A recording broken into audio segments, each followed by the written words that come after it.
Hi everyone, Aaron here for Zollotech, and this week we have a lot to talk about with the upcoming iPhones, new home devices, AirPods, and much more. This is your weekly Apple News update for the week of August 24th, 2026. Apple Pay is now donating $10 to the National Parks Foundation for every purchase made in the USA using Apple Pay in the Apple Store, the Apple Store app, up to a total of $1 million. This goes along with the new Apple Watch Activity Challenge I mentioned in the weekend follow-up video that started on Sunday. You can just complete a 20-minute workout, walking, running, or whatever you'd like, and then of course you'll earn those badges. Apple sales continue to grow despite the global decline of smartphone sales. This is according to a new report by Counterpoint Research. Despite smartphone sales falling about 14% in India and other places from March to August compared to 2025, Apple instead has 15% greater sales. A similar trend occurred in Europe and Latin America as well. So it seems many people are buying iPhones, even people I never thought would switch I've heard are switching recently. Apple CarKey support continues to grow, and it seems that MG could be the next to implement the use of your Apple Wallet as using your iPhone as a key. This is something I've been using for quite some time if we go into the wallet. This is a car key for a Rivian, and you basically just walk up to it and it unlocks. This is super convenient and doesn't require the use of additional apps, and even should work if your phone is out of power. So this is a great addition, and I hope more and more companies continue to implement this.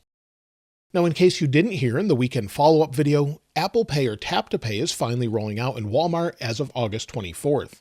They're the last major retailer in the USA to allow it, as they tried to get people to use their Walmart card at first and probably didn't want to pay fees associated with allowing Tap to Pay and other things. We don't know the exact reason, but they're finally implementing it. It should be in all Walmart stores by the end of the year, and you can actually see a schedule of the release timeline posted by 9to5Mac here. For example, it's launching where I live in the Carolinas on October 8th, so it's one of the last to get it, but at least it will roll out by the end of the year. Now, when it comes to app updates this week, if you're a student, Google announced you could get a free year of Google AI Pro. You can see it here. It says start the semester with 1 year of Gemini on us. Google says you can sign up free of charge and also get the included 400 gigabytes of online storage and use the new Student Hub along with it. So you can see that here. I'll link this in the description below if you'd like to set it up. If you're a student, you'll be able to utilize that free for a year. Also, if you use ChatGPT on your iPhone, it was recently updated with a new shortcut that allows you to attach an image faster. So if you go into ChatGPT and simply press and hold on the plus button, it will bring up the last 4 images. You can simply attach one, like the wallpaper from today, and then continue to ask questions about it or whatever you'd like to do here. When it comes to WhatsApp, that's actually getting more liquid glass in a future update, it seems. According to WA Beta Info, they're actually testing where they'll have more liquid glass here, and of course you can turn this off or turn it down in iOS 27. But if you don't like it, unfortunately you will see more liquid glass. I actually like the liquid glass look, but again, for those that don't appreciate it, just make sure that you turn it down. Also in the Apple Store app, it's recently been updated for some people with an early preview of a new chat assistant. This is AI-based, and it allows you to talk to it and ask questions about products, or actually see trade-in values, orders, and more. So let me know if you're seeing it here. I'm pretty sure I saw this the other day and then it disappeared, but it does look like it's an early preview and does take the place of the search icon. So let me know if you're seeing it in the comments below. When it comes to weekly Apple deals, AirTag 2 is down to $79.99 for a 4-pack. This keeps varying, but is sold by Apple on Amazon. Also, the 2026 MacBook Pro is up to $200 off on Amazon and Best Buy.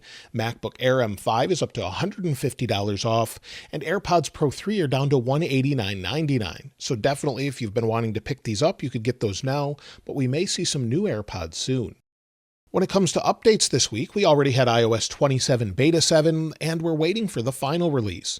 At this point, we could see iOS 27 Beta 8 next week, possibly the RC or release candidate, along with Public Beta 6. We just don't know specifically what Apple's planning at this point, but based on what we've seen in the past, we could see the RC as soon as next week, or possibly Beta 8 and then the RC the following week. Based on that, I would expect a public release sometime in mid-September, sometime after the Apple event, but around the launch of the next iPhone. And speaking of the next iPhone, invites for the Apple event should also go out this week if Apple sticks with its typical yearly release schedule. Normally around the 25th or 26th is when we typically see those invites go out to different media, so hopefully we get those very soon, and of course when we do, we'll have a better idea of what to expect when it comes to the release of the next iPhone, as well as the iOS 27 public release. Now, the upcoming Apple event, of course, will feature new iPhones, but the excitement seems to be around the long-rumored folding phone. According to Mark Gurman, those who have been fortunate enough to use it already seem to really like it, with one exception, the lack of the telephoto zoom camera.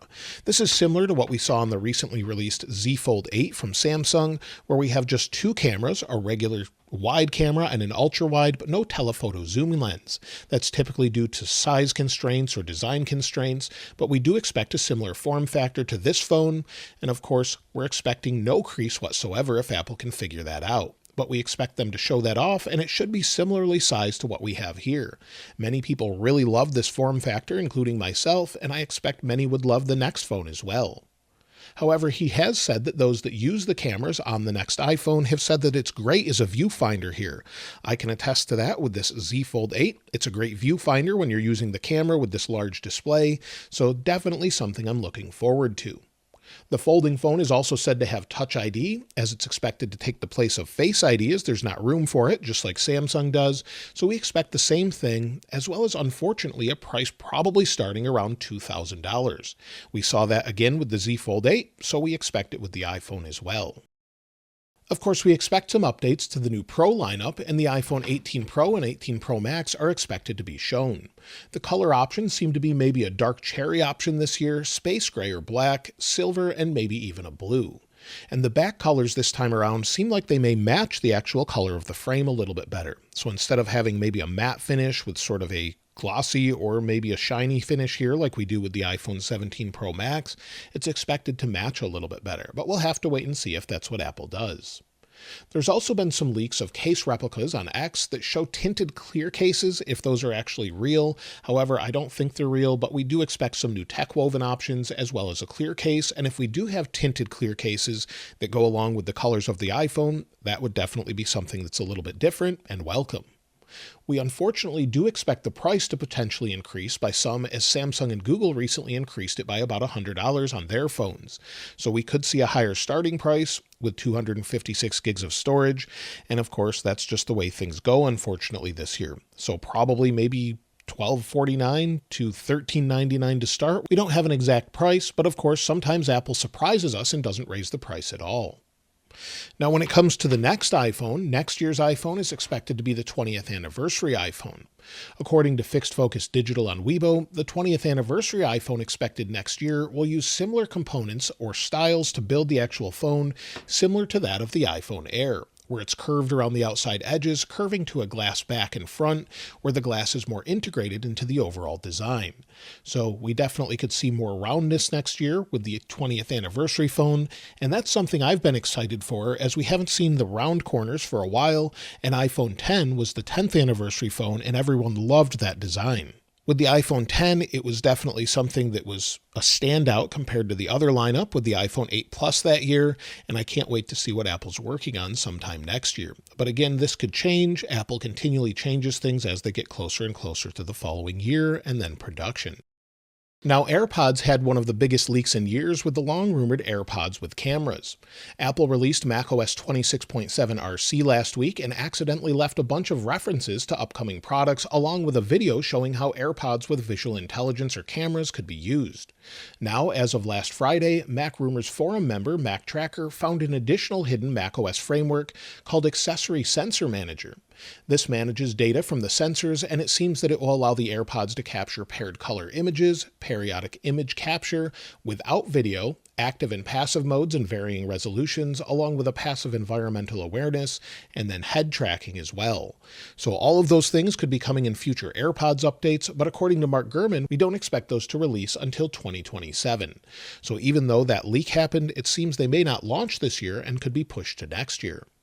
Also, it seems some of the processing with all of the new features in the AirPods could be done directly on the AirPods themselves, and there's a capture light as well that they've mentioned that shows up if you're capturing video on them. So I think that's a great move, similar to what we've seen in other products that capture video that are hard to tell whether or not it's a camera or not.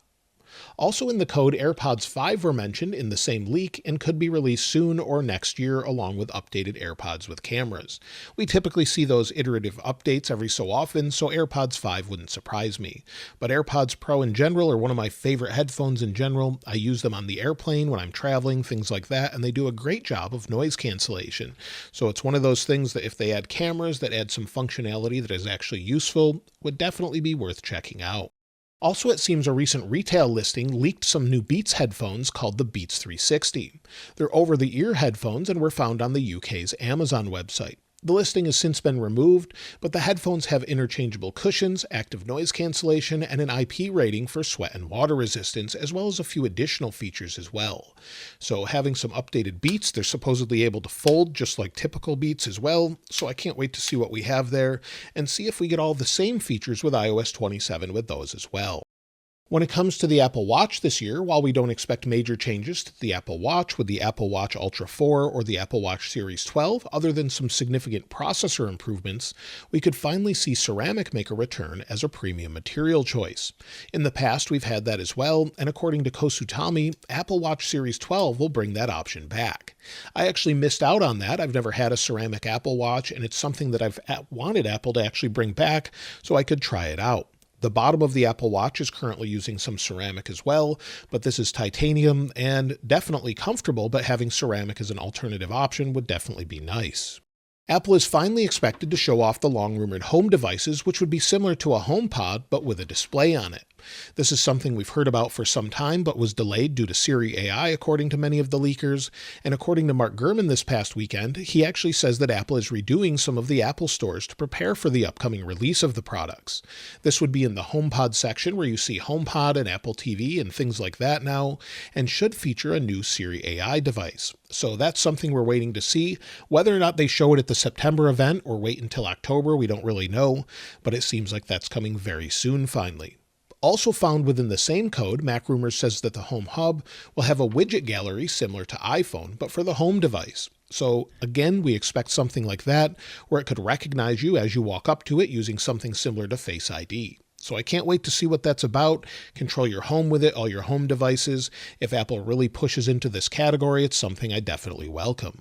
Now, it seems we've been waiting for a new Apple TV forever. We should hopefully get a new update this year along with the new home products I just mentioned, but based on the rumors, it's expected to have a few upgrades. An A17 Pro chipset or newer, increased RAM, the Apple N1 networking chip that goes along with Wi-Fi 7, and of course Siri AI, and even an updated remote. So that's something I know a lot of people have been asking me about. Should I buy an Apple TV now or wait?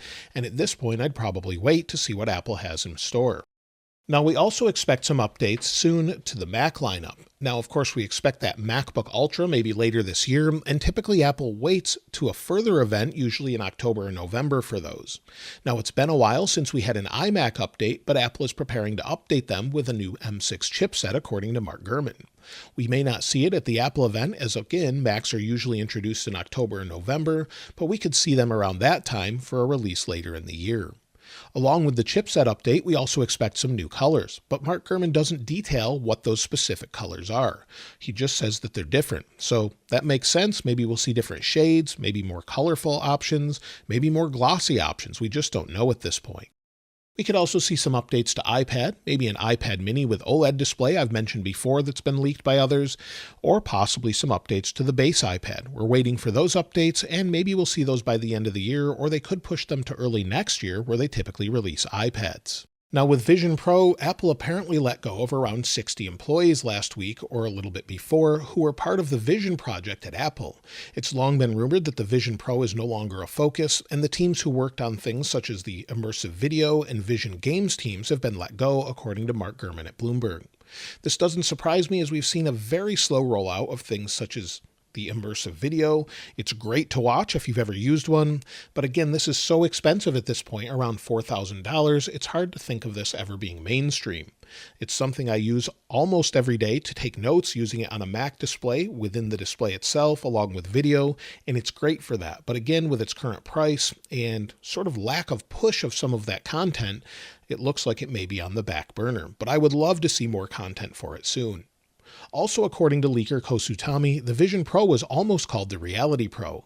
This lines up with some of the rumors we've heard of the OS being called Reality OS early on. So that wouldn't surprise me if it was Reality Pro, but I think Vision Pro lines up better with Apple's naming scheme.